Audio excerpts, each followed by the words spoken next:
जय हिंद दोस्तों, कैसे हैं आप लोग। आशा करता हूं आप सभी अच्छे होंगे। दोस्तों, आज की इस वीडियो में हम लोग बात करने जा रहे हैं आपकी जो एनएफएल की वैकेंसी आई थी 2024 की। ठीक है, आपका जो नेशनल फर्टिलाइजर्स लिमिटेड है, इसकी वैकेंसी आउट हुई थी 2024 के सितंबर अक्टूबर महीने में। आपके इसके एग्ज़ाम हो चुके हैं और आपका जो एग्ज़ाम का रिजल्ट है वो आ चुका है। ठीक है, अब आपके होने हैं स्किल टेस्ट या फिर ट्रेड टेस्ट या फिर इंटरव्यू, आप इसको कुछ भी कह सकते हैं। ठीक है, तो पहले तो हम एनएफएल के बारे में बात कर लेते हैं। एनएफएल जो नेशनल फर्टिलाइजर्स लिमिटेड है, ये भारत सरकार की पीएसयू है। ठीक है ना, इसमें बहुत सारे लोगों को डाउट रहता है कि ये गवर्नमेंट है कि प्राइवेट है। तो आपकी ये सेंट्रल गवर्नमेंट की पीएसयू है, तो आप लोग किसी प्रकार के डाउट में ना रहें। ठीक है, ये भारत सरकार की एक फैक्ट्री जिसमें यूरिया बनाया जाता है। ठीक है, तो आपके यूरिया बनाने की ये फैक्ट्री है। ठीक है, इसके 4 अलग अलग प्लांट हैं। आपके विजयपुर में प्लांट है, विजयपुर में 2 प्लांट हैं। ठीक है, लेकिन एक साथ है इसलिए आपको एक गिनते हैं। विजयपुर है, आपका भटिंडा में है, पानीपत में है, नंगल में है। तो सभी 4 अलग अलग प्लांटों के लिए वैकेंसी आई थी। तो आपने जिस भी प्लांट के लिए आवेदन किया था, तो आपको स्किल टेस्ट के लिए वहीं बुलाया जाएगा। और आपकी लिस्ट तो आ ही गई है कि आपको कौन से प्लांट में आपका किस तारीख को और कितने बजे आपको रिपोर्ट करना है स्किल टेस्ट के लिए। साथ ही आपका डॉक्यूमेंट वेरिफिकेशन भी इसके साथ होगा। ठीक है, और मैं अपने बारे में बता दूं कि मैं भी एनएफएल विजयपुर में कार्यरत हूं वर्तमान में। ठीक है, तो ये वीडियो आपके नॉलेज के लिए है कि आप लोग कैसे अपने स्किल टेस्ट की तैयारी करें, किन चीज़ों को ध्यान रखें और क्या आपको करना है और क्या नहीं करना है। ठीक है, तो आपका डेट तो आ ही गया है स्किल टेस्ट का कि आपको किस तारीख को कितने बजे रिपोर्ट करना है। ठीक है ना, तो पहले तो अफवाह जो फैल रही है, कई जगह जानकारी मिली है मुझे भी कि लोग बोल रहे हैं कि इतना पैसा दे दो हो जाएगा, इतने पैसे में हो जाएगा। ठीक है, ऐसा कुछ नहीं है। आप अगर आपने एग्ज़ाम क्लियर किया है तो आपके अंदर काबिलियत है, आपको कहीं भी पैसे देने की ज़रूरत नहीं है और कहीं पैसे नहीं लगते। जो पैसे लेने वाला सिस्टम है बिल्कुल फ्रॉड है। आप उस झांसे में ना पड़ें। किसी प्रकार का कोई पैसा कहीं भी नहीं लिया जा रहा है, पैसे से सिलेक्शन नहीं होता है। ठीक है, तो अगर आपने एग्ज़ाम क्लियर किया है तो आप काबिल हैं और आपका स्किल टेस्ट भी क्लियर हो जाएगा।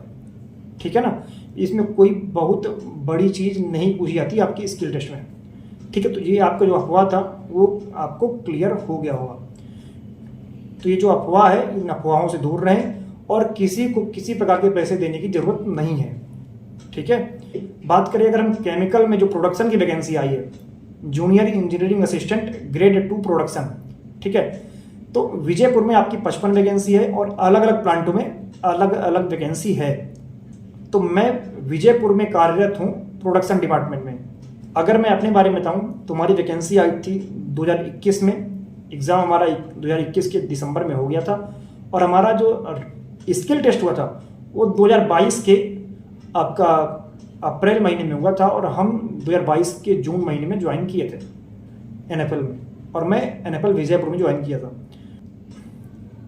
तो अगर हम बात करें कि आपके इस जो आपका स्किल टेस्ट होता है उसमें क्या क्या पूछा जाता है, तो देखिए आप अभी बीएससी करके आए हैं। ठीक है, क्योंकि बीएससी मांगा था और डिप्लोमा मांगा था। ठीक है ना, तो बीएससी डिप्लोमा अगर आप करके आए तो आपने कभी फैक्ट्री वगैरह तो देखी नहीं होगी। तो फैक्ट्री से ज़्यादा सवाल आपके नहीं रहते हैं।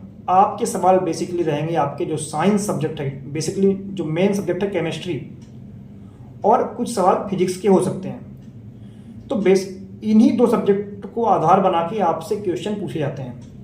जैसे कि हम बताएं अगर कि आपका उत्प्रेरक क्या होता है। जैसे आप यूरिया फैक्ट्री में काम करना चाहते हैं तो यूरिया बनाने के लिए क्या क्या चाहिए, आपका अमोनिया चाहिए, कार्बन डाइऑक्साइड चाहिए। ये आपको विधि पढ़नी होगी यूरिया बनाने की। जैसे आप हैबर विधि पढ़े होंगे 10वीं में, तो आपको इस प्रकार की चीज़ पढ़ के आनी है। हैबर विधि क्या होती है, अमोनिया क्या होता है, यूरिया क्या होता है, इनका मॉलिक्यूलर वेट कितना होता है, इनका मेल्टिंग पॉइंट कितना होता है, बॉइलिंग पॉइंट कितना होता है।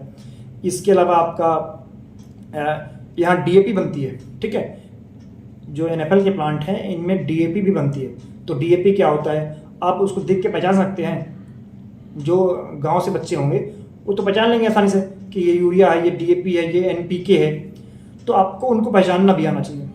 ठीक है, इसके अलावा उत्प्रेरक क्या होता है ये भी आपको पता होना चाहिए। ठीक है, कौन कौन से यूरिया बनाने की जो विधि है, अमोनिया जिससे बनता है, तो अमोनिया में कौन कौन से उत्प्रेरक लगते हैं, उत्प्रेरक के बारे में पता होना चाहिए। ठीक है, टेम्परेचर, प्रेशर, इन सब चीज़ों के बारे में आपका जो दाब होता है, जो ताप होता है, इन सब के बारे में पता होना चाहिए। सेफ्टी उपकरण कौन कौन से होते हैं, जो हम हेलमेट पहनते हैं जो फैक्ट्रियों में, ग्लव्स पहनते हैं, जो लाइट बनाते हैं वो अलग टाइप के ग्लव्स पहनते हैं। ठीक है, तो कौन कौन से टाइप के ग्लव्स हो सकते हैं, कौन कौन से ग्लव्स हम कब यूज करते हैं। इसके अलावा जो फायर एक्सटिंग्विशर होते हैं जो आग बुझाने का काम करते हैं, तो वो कितने टाइप के होते हैं। ठीक है, किस टाइप से किस प्रकार की आग बुझेगी। जैसे अगर पेट्रोल की आग लगी है तो कौन सा एक्सटिंग्विशर यूज होगा। इसके अलावा अगर हम बात करें आपकी जो आग लगी है बिजली की, तब कौन सा यूज होगा। इन सब के बारे में पता होना चाहिए आपको। इसके अलावा जो आपका वर्नियर कैलिपर्स होता है वो क्या होता है, स्क्रू गेज क्या होता है, उसके बारे में पूछते हैं जनरली। ठीक है, हमसे भी पूछा गया था इन सब के बारे में। आपका यूरिया का फॉर्मूला क्या होता है, अमोनिया का फॉर्मूला क्या होता है, मॉलिक्यूलर वेट क्या होता है। इसके अलावा मेल्टिंग बॉइलिंग पॉइंट बता ही दिया। ठीक है, सेफ्टी उपकरण जो होते हैं आपके सारे, जैसे आपको ऊंचाई पे काम करना है, मान लीजिए कोई काम कर रहा है, तो क्या क्या सावधानी बरतेगा वो कौन कौन से बेल्ट वगैरह होते हैं जो पहन के ऊपर चढ़ते हैं वो लोग। ठीक है, इन सब के बारे में। सेफ्टी शूज़ क्या होते हैं, सेफ्टी शूज़ में क्या लगा होता है जिससे हमारा पैर सुरक्षित रहता है, इसके बारे में। ठीक है, मास्क कितने टाइप के होते हैं, जो ऑक्सीजन मास्क होते हैं। इसके अलावा जहाँ कम ऑक्सीजन होती है वहाँ के लिए भी होता है, अदर गैसेस होती हैं वहाँ के लिए भी होता है, तो किस किस टाइप के होते हैं। ऑक्सीजन सिलेंडर जो होता है जो पहनते हैं लोग, तो कैसे पहनते हैं, उसका यूज़ क्या है। ठीक है, प्रेशर वगैरह कितना होना चाहिए, कितना टाइम तक चलेगा, इन सब के बारे में। इसके अलावा अगर आग लग जाती है कहीं भी तो आप उसको कैसे बुझाएंगे, इन सब के बारे में पूछते हैं। तो बेसिकली यही है, इन सब चीज़ों के बारे में पूछते हैं। आपको ये सारी चीज़ें पता होनी चाहिए, क्योंकि आप BSc किए हैं, डिप्लोमा किए हैं, 10वीं 12वीं पढ़े हैं, तो आपको इतना तो नॉलेज होना चाहिए। यही अपेक्षा करती है NFL। ठीक है, आपका जो स्किल टेस्ट होता है इसी लिए लिया जाता है कि आपने कितना सीखा है। ठीक है, और इससे ज़्यादा बहुत बड़ी बड़ी चीज़ें कुछ नहीं पूछी जाती हैं, तो आप लोग उतना टेंशन ना लें। आपका अगर एग्ज़ाम में मार्क्स अच्छे हैं, ठीक है, जैसे अगर आपके एग्ज़ाम में काफ़ी अच्छे मार्क्स हैं, 150 का एग्ज़ाम था आपका, तो अगर आपके 110 से ऊपर हैं तब तो आप मान चलिए कि आपका अगर स्किल टेस्ट हुआ तो आपकी नौकरी हो जाएगी। बाकी अगर आपके मार्क्स ज़्यादा कम है तो प्रॉब्लम हो सकती है, क्योंकि 5 गुना बच्चे हैं, होना 55 का सिलेक्शन है, 297 बच्चे सेलेक्ट हुए हैं प्रोडक्शन में, तो उनमें से केवल 5 जो आपके 55 वैकेंसी है उनका ही होना है, बाकी लोग वेटिंग लिस्ट में रहेंगे।